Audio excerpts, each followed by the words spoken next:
आज की क्लास में हम देखने वाले हैं पशु चिकित्सा में प्रयुक्त उपकरण एवं उनकी संरचना कि कौन कौन से पशु चिकित्सा में उपकरण है।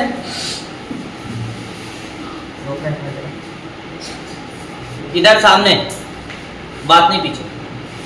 आज हम देखने वाले हैं पशु चिकित्सा में प्रयुक्त प्रमुख उपकरण और उनकी संरचना कि उपकरण सबसे पहले तो नाम देखेंगे और फिर इसके बाद देखेंगे कि वो कैसे दिखते हैं और फिर कार्य क्या करते हैं, इसके बारे में भी हम देखेंगे। सभी को यहाँ ध्यान देना है, किसी को भी कोई एक्टिविटी नहीं करना। मैं देखता हूँ क्लास में आप लोग, जब मैं यहाँ पढ़ाता हूँ तो बहुत सारे लोग अलग अलग एक्टिविटी करते हैं, अपना ध्यान दूसरी ओर ले जाते हैं। ऐसा नहीं करना है, ठीक है। ये बहुत अच्छी कहावत है, कल करे सो आज कर, आज करे सो अब। आपके दिमाग में यही बात होनी चाहिए कि तत्काल अभी ही याद हो जाए। आपको कल की चिंता नहीं करना है कि हम कल भी याद कर लेंगे। ये आपके दिमाग में बहुत गलत थिंक होती है। इसीलिए पूरा 100% आपको आज ही समझना है, कल के लिए नहीं छोड़ना है। तो चलिए हम स्टार्ट करते हैं। सबसे पहले यहाँ 2 लाइन दी है, उनको समझ लेते हैं। पशु चिकित्सा में विभिन्न प्रकार के यंत्र व उपकरण विभिन्न कार्यों के लिए प्रयोग में लाए जाते हैं। इन यंत्रों व उपकरणों की संरचना एवं उनके कार्य की जानकारी आगे दी जा रही है। एक एक करके हम बहुत अच्छे से शांतिपूर्वक समझने वाले हैं। आपको बहुत अच्छे से समझना है, क्योंकि सीधा प्रश्न आता है कि पशु चिकित्सा में प्रयुक्त होने वाले 5 उपकरणों के नाम लिखिए। सीधा ये पूछा जाता है। कभी कभी कार्य विधि भी पूछ लिया जाता है। तो सबसे पहले हम समझते हैं धमनी चिमटी। क्या समझते हैं? धमनी चिमटी, जिसे आर्टरी फोर्सेप्स बोलते हैं। अब देखो ये इस तरह से दिखती है दिखने में। अब इसकी संरचना कैसी होती है? यह स्टेनलेस स्टील की बनी दांतेदार चिमटी होती है। यह शल्य क्रिया के समय धमनी को काटने के पश्चात उससे बहने वाले रक्त का बहाव बंद करने के लिए प्रयोग में लाई जाती है। शल्य चिकित्सा मतलब जब ऑपरेशन का कार्य किया जाता है उस समय के लिए। फिर दूसरा है घाव चाकू। क्या है दूसरा? घाव चाकू। अब हम देखेंगे घाव चाकू क्या कार्य करता है। आपको डायग्राम बराबर दिख रहा है? समझ में आ रहा है डायग्राम क्या आकार होगा? हालांकि नीचे मैंने बहुत अच्छी कलर्ड स्लाइड लेके आया हूं इन डायग्राम की, वो भी आपको बहुत अच्छे से समझ में आने वाली है। घाव चाकू अब क्या देखने वाले हैं? घाव चाकू। यह स्टेनलेस स्टील का बना तेज धार वाला चाकू है जो घाव को चीरने के काम आता है। यह 2 प्रकार का होता है, सीधा घाव चाकू, वक्र घाव चाकू। ठीक, ये घाव चाकू के बारे में समझ में आया? Yes sir. तो केवल इनकी संरचना इतना ही है कि धातु के बने होते हैं, इनका आकार ये। फिर इसके बाद में ड्रेसिंग चिमटी। ड्रेसिंग चिमटी हम नीचे समझेंगे। सबसे पहले हम ये 2 समझ लेते हैं जो अभी हमने देखे। आर्टरी फोर्सेप्स, जिसे धमनी चिमटी बोला जाता है, और फिर बोला जाता है घाव चाकू। धमनी चिमटी का आकार इस तरह का होता है। ठीक, यहाँ ये फिंगर है यहाँ पकड़ने के लिए, और ये बीच का स्थान को क्या बोलते हैं? लॉजिक रेचेंट बोलते हैं। ये सेंट बोला जाता है इसको। ये इसकी संरचना, यहाँ ये दांतेदार है और इसी दांतेदार से ऐसे धमनी मतलब नस, धमनी मतलब नस को ऐसा दबाया जाता है जिससे ब्लड आता जाता है। तो ऐसा ब्लड को दबा के ऐसा पकड़ लेते हैं ऑपरेशन करते समय, तो ब्लड आना जाना रुक जाता है। तो ये दांतेदार इसकी, जैसे पेंचिस का उपयोग कैसे करते हैं वायर में, सेम वैसा ही है। तो क्या ये समझ में आ रहा है? हाँ। विशेषता क्या है? हमने देख लिया कि स्टील का बना होता है, ऐसा आकार होता है, वही विशेषता है। उपयोग क्या है? छोटी धमनियां और रक्त वाहिनियों को पकड़ने के लिए, रक्त स्राव को रोकने के लिए, टिश्यू को पकड़ने और स्थिर रखने के लिए। छोटी शल्य क्रिया वाले हैं चाकू। ठीक, अब ये जो चाकू है ये 2 तरह का होता है। घाव चाकू कितने तरह का होता है? 2 तरह का। तो एक तरह का तो ये होता है वक्राकार का। ये वक्राकार आपको दिखाई दे रहा है यहाँ पर, सभी को यहाँ देखना।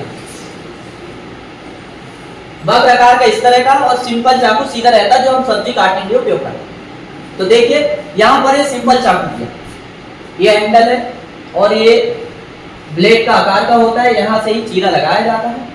ब्लेड दांतेदार भाग है, स्टेनलेस स्टील से निर्मित है।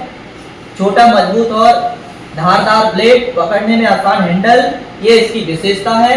उपयोग क्या है? फोड़े को चीरा लगाकर मवाद निकालने के लिए, त्वचा पर छोटे चीरे लगाने के लिए, पशुओं में छोटे शल्य चिकित्सा में उपयोग करने के लिए। ये है चाकू। अब घाव चाकू और यहाँ पर और दे दिया गया है, ठीक है। अब हम देखते हैं ड्रेसिंग चिमटी। क्या देखेंगे? ड्रेसिंग चिमटी।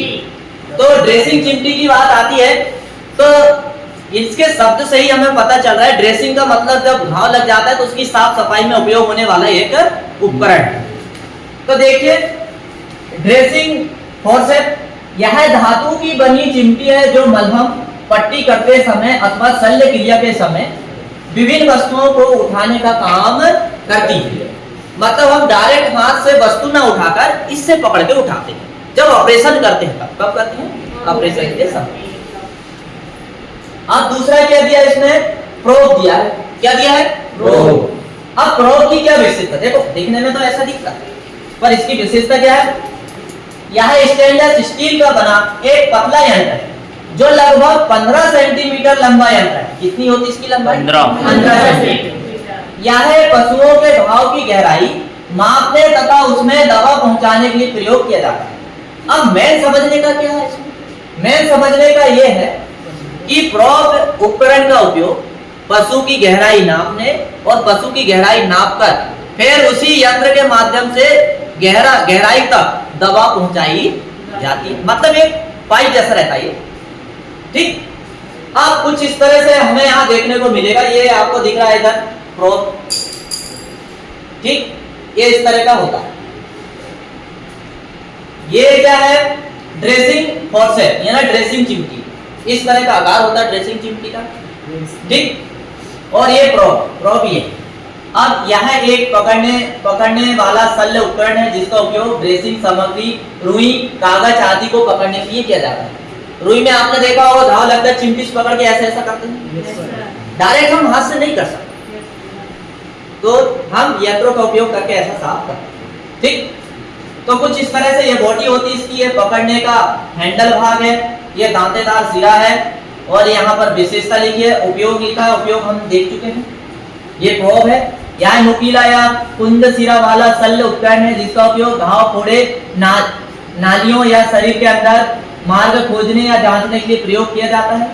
ये भाग नुकीला होता है, ये भाग हैंडल कहलाता है और ये पीछे का भाग कुंद सिरा होता है। कुंद मतलब पीछे ऐसा थैला जैसा रहता है, बेलन जैसा रहता है। विशेषता हम देख चुके हैं, उपयोग हम देख लेते हैं। फोड़े की गहराई जांचने में, नालियों के क्या दिया है? नालियों की गहराई पता लगाने के लिए, शरीर के छिद्रों या सब। थोड़ी यहाँ हिंदी मिस्टेक है, ठीक। तो ये आपको ये समझ में आया डायग्राम कि कैसे आकार होता है। क्या इसको समझने में कोई दिक्कत हो रही है?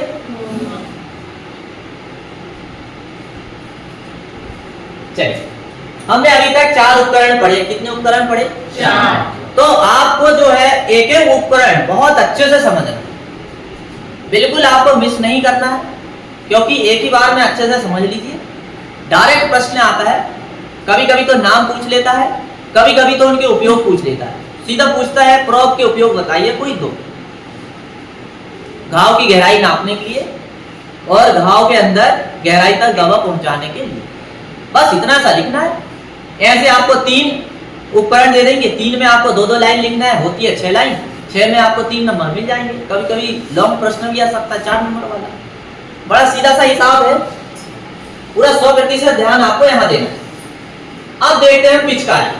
क्या देखते हैं? पिचकारी। तो पिचकारी का क्या कार्य होता है पहले समझ लेते हैं। बनी किसकी होती है? पिचकारी। इसे सेरिंग बोलते हैं, सिरिंज बोलते हैं। क्या बोलते हैं? सिरिंज। यह कांच, धातु अथवा प्लास्टिक की बनी होती है। इसके ऊपर घन सेंटीमीटर के निशान लगे होते हैं। इसमें एक ओर हैंडल होता है, दूसरी ओर नोजल लगा होता है। पिचकारी में ही दवा ली जाती है। यह विभिन्न आकारों की होती है। प्लास्टिक की यदि सिरिंज देखें हम, सिरिंज मतलब इंजेक्शन होता है। सिरिंज मतलब इंजेक्शन, और उसी इंजेक्शन को हिंदी में पिचकारी कहा जाता है। पिचकारी। तो इसके अलग अलग आकार होते हैं। प्लास्टिक की जो रहती है तो वो 2 सीसी की रहती है, मतलब 2 घन सेंटीमीटर की रहती है। 2 घन सेंटीमीटर से लेकर 50 घन सेंटीमीटर तक होती है ये। और कांच की यदि बनी है, कांच के इंजेक्शन यदि है तो वो 2 से लेकर 50 घन सेंटीमीटर की भी होती है। तो ऐसी इसकी जानकारी यहाँ पर दी है। सिरिंज समझ गए आप? ये देखिए नीचे पिचकारी, सिरिंज इंजेक्शन। जब आप बीमार होते हैं तो इसी का उपयोग करके अंदर दवाई पहुंचाई जाती है। फिर दूसरा क्या दिया है? पिचकारी सुई। अब पिचकारी सुई का मतलब ये वाली सुई की बात होगी, सामने की सुई मतलब ये नुकीला वाला भाग। यह स्टेनलेस स्टील की बनी होती है, यह पिचकारी के नोजल में फिट होती है। ये पिचकारी का नोजल सामने का भाग है और ये सामने की ये फिट हुई है। हुई क्या नहीं फिट? तथा इसे पशुओं को सुई लगाई जाती है। पशुओं को सुई लगाई जाती है। क्या ये दोनों आपको समझ में आया? ठीक। अभी आपको कंफ्यूजन नहीं होना चाहिए पिचकारी किसे कहते हैं और पिचकारी सुई किसे कहते हैं। समझ में आया? हाँ। सिरिंज और निडिल सामने वाले भाग को कहते हैं, नुकीला। तो ये दोनों में इस आकार में होती है। देखो अलग अलग तरह की, ये अलग अलग आकार की होती हैं। ये पशुओं के हिसाब से, जानवरों के हिसाब से उपयोग होती है। मनुष्यों में छोटी जरूरत पड़ेगी, पशुओं में बड़ी जरूरत पड़ेगी। उस हिसाब से ग्राफ के हिसाब से बनाई गई है। ये भी बताया गया कि कौन कितनी नुकीली है, कौन कितनी अंदर तक जा सकती। ठीक है, तो कृपया इससे डरे ना, ये दैनिक उपयोगी है। सिरिंज आप देख लीजिए, इस तरह से होता है, सभी जानते हैं सिरिंज के बारे में। फिर इसके बाद में सिरिंज निडिल, ये 1 2 3 4 5 6 आकार का यहाँ हमने समझाने का प्रयास, 6 आकार में होती है। साइज इनका 18G, 20G, 21G, 22G gauge में चलती है। किसमें चलती है? ठीक। मोटी का उपयोग कब करते हैं? तरल दवा पहुंचाने के लिए। और ये 20G का उपयोग करते हैं सामान्य उपयोग के लिए। 21 का सामान्य इंजेक्शन के लिए। 22 का छोटे पशु में इंजेक्शन देने के लिए। 23 का छोटे पशु जैसे बछड़े, बिल्ली आदि में इंजेक्शन देने के लिए। और 24G का छोटे पशु टीकाकरण के लिए। ये साइज बताई गई है। फिर अब इनका उपयोग बड़ा सिंपल सा है, आप बहुत अच्छे से जानते हैं। सिरिंज का उपयोग दवाओं, टीके या तरल पदार्थ को शरीर के अंदर पहुंचाने का कार्य है। तरल पदार्थों को शरीर से निकालना भी, तरल पदार्थ जैसे कभी हम ब्लड चेक कराने के लिए लेते हैं तो इसी से निकालते हैं। पशुओं में उपचार, टीकाकरण एवं निदान कार्य इसी से होता है। बताइए, ये समझ में आती है बात? आगे बढ़ जाएं? Yes sir. चल, अब देखेंगे ट्रोकर एवं कैनुला। क्या देखेंगे? ट्रोकर एवं कैनुला। तो ये ट्रोकर कैनुला का जो है पशुओं में बड़ा ही महत्व है। जब पशु में यदि अफरा की समस्या आ जाए तो वहां पर ये जो है बहुत ही महत्वपूर्ण भागीदारी निभाता है। अफरा का मतलब ये होता है पेट का फूल जाना। क्या होता है? पेट का फूल जाना या पेट में गैस भर जाना। जब पेट में गैस भर जाती है या पेट फूल जाता है तो डायरेक्ट क्या है, कभी कभी गैस न निकलने के कारण पशु फूल का डम हो जाता है और ऊपरी सांस लेने लगता है। कुल मिला के गैस बन जाती है। तो उस समय क्या करना है? तो उस समय ये यंत्र का उपयोग होता है जिसे बोलते हैं ट्रोकर कैनुला। क्या बोलते हैं? ट्रोकर कैनुला। तो देखिए इसके बारे में क्या दिया है। यह धातु का बना नोकदार, यह धातु का बना नोकदार यंत्र है। यह विभिन्न आकारों का होता है, मतलब बड़ा छोटा साइज का होता है, हालांकि आकार यहाँ दिया है। इसे ट्रोकर कहते हैं। इसके ऊपर एक खोखला भाग होता है जिसे कैनुला कहते हैं। ठीक है। पशुओं को गैस के कारण पेट फूलना यानी अफरा होना पर इसका उपयोग गैस निकालने के लिए प्रयोग किया जाता है। इसकी सहायता से पेट में छेद करके हवा निकाल दी जाती है। ये ज्यादा मोटा भी नहीं होता है, मतलब यदि पेट में छेद है तो गैस तो निकलेगी ही साथ में, पेट ज्यादा फटे ना। ठीक है ना, पेट फटेगा तो होल हो जाएगा ना। तो इसलिए यंत्र भी ऐसे ही बनाया गया है ताकि उसको निकालने के बाद जो है स्पिन जो है फिर से जैसी की वैसी रिकवर हो जाए। चलिए अब देखते हैं सीएम सुई। सीएम सुई देखो नाम से ही पता चल रहा है कि ऐसी सुई होगी जब ऑपरेशन करते हैं, टाका लगाते हैं तो टाका में काम आती है सीने के लिए। जैसे कपड़े को सीने के लिए कुछ सुइयां होती है तो टाका लगाने के लिए भी सुइयां होती है। ठीक है। अब पता तो उनको होगा जिनके साथ में कुछ घटनाएं घटी हो, एक्सीडेंट वगैरह, ठीक, उनको बहुत अच्छे से पता होगा। यहाँ स्टेनलेस स्टील की बनी विभिन्न आकार, तिरछी, सीधी, तिरछी एवं गोल, 3 आकार में आती है ये सुई, सीधी, तिरछी एवं गोल, जिसका प्रयोग ऑपरेशन के बाद धागे से टांके लगाने में किया जाता है। अब यहाँ पर हम सबसे पहले ट्रोकर कैनुला के बारे में देखते हैं। देखो इस तरह से ये होता है, ठीक, ये आपको दिखाई देता होगा, ये हैंडल है, इसको ऐसा पकड़ के ऐसा पेट के अंदर घुसाया जाता है और ये कैनुला वाला भाग, ये नली है, ये नली अंदर जाती है और ये पीछे से धक्का देती है। पार्श्व छिद्र मतलब यहाँ से फिर गैस जो है यहाँ से पूरा यहाँ से होकर बाहर आ जाएगी। ये हब है, हब मतलब पूरा उसका वो है, यहाँ से हब बाहर आती है। पर उपयोग क्या है? पशु में बनी नाली के माध्यम से द्रव निकालने या चढ़ाने के लिए। अब ये सुई देखिए, मैन ये 3 प्रकार की होती है, सब सर्जरी में अलग अलग प्रकार की उपयोग होती है। जैसा घाव है, जैसा ऑपरेशन करना वैसे ही उपयोग होती है। तो फिलहाल अभी यहाँ कुछ इस तरह से हमने कवर की, इसको आकार कुछ इस तरह की आपको बताई गई है। यह है वक्रकार, निडिल है, कई प्रकार की होती है, जिसमें से हम वक्रकार देख रहे हैं। कौन सी देख रहे हैं? वक्रकार, जिसका उपयोग त्वचा, मांसपेशियों या अन्य ऊतकों को सिलने के लिए किया जाता है। अब निडिल के भी प्रकार है, cutting needle, triple needle, reverse cutting needle. तो आपको इतना सब याद नहीं रखना पेपर की दृष्टि से, केवल इनके नाम याद रखना है। निडिल, ये शेयरिंग सुई का क्या उपयोग है ये आपको याद रखना, सिलने वाली सुई का क्या उपयोग है ये याद रखना। अब इसके बाद हम क्या देखें?